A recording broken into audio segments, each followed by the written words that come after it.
এরপর প্রশ্ন হলো মহিলাদের ব্যবহার্য অলংকারের জাকাত দিতে হবে কিনা। অনেকে বলছেন ব্যবহার্য অলংকারের জাকাত দিতে হবে না, অতিরিক্তগুলোর জাকাত দিতে হবে। আপনার নিকট এই বিষয়ে জানতে চাই। এ বিষয়ে আসলে মত পার্থক্য আজকে নতুন নয়, অনেক আগে থেকেই ওলামা ইকরামের মধ্যে, ইমামগণের মধ্যে মত পার্থক্য আছে। অনেক ইমামদের মতেই মহিলাদের ব্যবহারের যে স্বর্ণ আছে সেগুলোর জাকাত দিতে হবে না, যেগুলো ব্যবহারের জন্য নয় সেগুলোর জাকাত দিতে হবে। যদিও হানাফি মাযহাবের ফতোয়া হলো যে ব্যবহার্য স্বর্ণের জাকাত দিতে হবে। অতএব ব্যবহার্য স্বর্ণের জাকাত দেওয়াটাই হলো নিরাপদ মত, এবং এই ক্ষেত্রে এই মতটার উপর আমল করলে আমরা কোনো প্রকার রিস্কে আর থাকি না, এবং দলিলের দিক থেকেও এটি যথেষ্ট শক্তিশালী, যার কারণে ব্যবহার্য স্বর্ণের বা অলঙ্কারের জাকাত দিতে হবে এই মতটিকে আমরা অগ্রাধিকার যোগ্য মনে করছি। যদিও ভিন্ন মত কিন্তু ইমামগণের রয়েছে, যেটি আমরা একটু আগে বলেছি।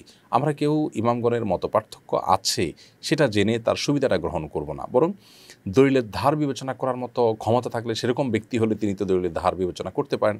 আর অন্যথায় আমরা এই সমস্ত ক্ষেত্রে অন্তত নিজের নফস বা প্রবৃত্তির পূজা যেন না করি, অর্থাৎ সুবিধা গ্রহণের মানসিকতা যেন না থাকে, সেটি আমাদেরকে মাথায় রাখতে হবে। ইউটিউবে সাকিব আপনি লিখেছেন, জাকাত কি একসাথে আদায় করতে হবে নাকি ভেঙে ভেঙে আদায় করা যাবে বিভিন্ন সময়? জাকাত একসাথে আদায় করতে হবে এর মানে যদি আপনি এটা বুঝিয়ে থাকেন যে যত টাকাই হোক না কেন একদিনে এক মুহূর্তে আদায় করে দিতে হবে, তাহলে সেটা সঠিক নয়, অর্থাৎ এভাবে দিতে হবে না। তবে জাকাত আপনি কাউন্ট করেছেন, কাউন্ট করার পর বিলম্ব না করে যত দ্রুততার সাথে সম্ভব আপনি জাকাত দিয়ে শেষ করবেন, এটি হলো কর্তব্য।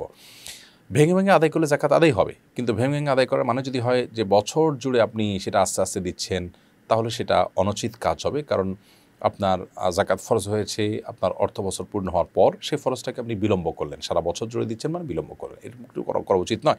পরে সেটাকে যত দ্রুততার সাথে সম্ভব দিবেন আপনি, সেটা 1 সপ্তাহ হতে পারে, 10 দিন হতে পারে, 20 দিন হতে পারে, 1 মাস হতে পারে, বড় জোর আপনি যৌক্তিক সময়ের মধ্যে দিয়ে দিবেন। আপনি অহেতুক টাকাটা আটকে রাখলেন এবং সেটা আপনি অপেক্ষা থাকলেন যে 6 মাস পরে আমি কাউকে পাবো তারপর দিব, 8 মাস পরে কাউকে পাবো তাকে দিব, এরকম করাটা অনুচিত। যদিও সেভাবে করলেও জাকাত আদায় হয়ে যাবে, কিন্তু সেরকম বিলম্ব করা জায়েজ নয়।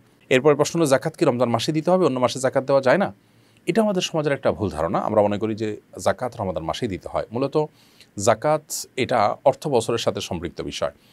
আমি জাকাত দেওয়ার মতো সম্পদের মালিক হয়েছি যেই সময়ে, পরবর্তী বছর চান্দ্রবর্ষের হিসাবে ওই সময়ে ওই দিনই আমি জাকাতের কাউন্ট করে জাকাত আমি হিসাব করে জাকাত দেওয়ার উদ্যোগ নেব। প্রত্যেকটা ব্যক্তির এটার আলাদা আলাদা হিসাব হতে পারে। যদি কেউ রমাদানে দিতে চান, ধরুন রমাদানের আরও 1 মাস পরে, আরও 2 মাস পরে, আর 3 মাস পরে তার জাকাত আসবে, তিনি রমাদানে দিতে চাচ্ছেন, সেই হিসাবে 3 মাস আগেই হিসাব করে দিয়ে দিতে চাচ্ছেন, আলহামদুলিল্লাহ, হতে পারে।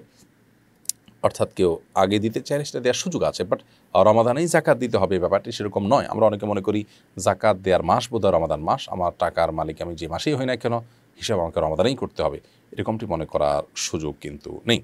এরপরে প্রশ্ন হলো, সারা বছর অনেক টাকা দান করা হয়, রমজানের সম্পত্তির হিসাব করার পর বিগত দিনের দানগুলো কি জাকাত হিসাবে কাউন্ট করা যাবে? না, এটা করা যাবে না। জাকাত হিসাবে আপনি কাউন্ট করতে হলে যা দান করছেন ওইটা দানের সময় এটা যে জাকাত হিসাবে দিচ্ছেন সেই নিয়তটা কিন্তু আপনার মধ্যে থাকতে হবে। সেই নিয়ত যদি আপনার মধ্যে না থাকে, তাহলে সেক্ষেত্রে কিন্তু এটা জাকাত হিসাবে আপনি গণ্য করতে পারবেন না। আপনি আগে দান করেছেন জেনারেল দান হিসাবে, আপনি দান করেছেন, পরবর্তীতে এসে বললেন আমি এটা জাকাত থেকে কাউন্ট করবো, এটা সুযোগ নেই। কারণ আপনি দান করার সময় যে নিয়ত করেছেন ওই নিয়তটার উপরেই সেটি প্রতিষ্ঠিত হয়ে গেছে, অতএব এটাকে আর পরিবর্তন করার সুযোগ নেই। অতএব আপনি যখন দান করছেন ওই সময়টাতে আপনার জাকাতের নিয়ত ছিল কিনা এটা গুরুত্বপূর্ণ।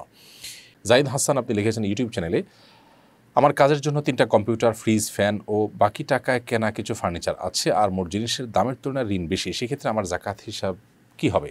দেখুন, আপনার কম্পিউটার, ফ্রিজ, ফ্যান, এগুলো ফার্নিচার, এগুলো সবগুলো আপনার ব্যবহারের আসবাবপত্র, অতএব এগুলো কোনোটাই জাকাত হিসাবে কাউন্ট হবে না। অতএব এগুলোর মূল্য আপনি ধরবেন না। আপনার কাছে নগদ টাকা থাকলে, স্বর্ণরূপা থাকলে, ব্যবসার মালামাল থাকলে সেখানে সেগুলোকে আপনি জাকাতের সম্পদ হিসাবে গণ্য করবেন এবং সেগুলোর জাকাত আপনি দিবেন যদি জাকাতের নেশাব পরিমাণ হয়। নূর ইসলাম আপনি লিখেছেন, আমার ক্যাশ টাকা নেই, তবে আমার নিজ নামে চাষের জমি আছে প্রায় 3 একর, এই জমিতে কি জাকাত আসবে?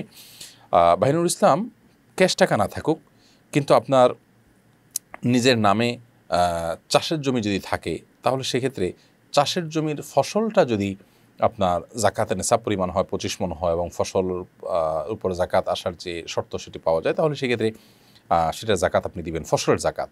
আর চাষের যে জমি আছে, জমির মূল্যের উপরে কোনো জাকাত আসবে না।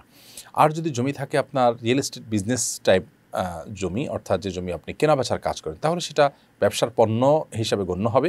যেটা কেনা হয়েছে বিক্রি করার উদ্দেশ্যে, সেটা ব্যবসার পণ্য, ব্যবসার মাল হিসাবে ধরা হবে এবং সে ভিত্তিতে তার জাকাত আপনাকে দিতে হবে, তার মূল্যের উপরে জাকাত আপনাকে দিতে হবে।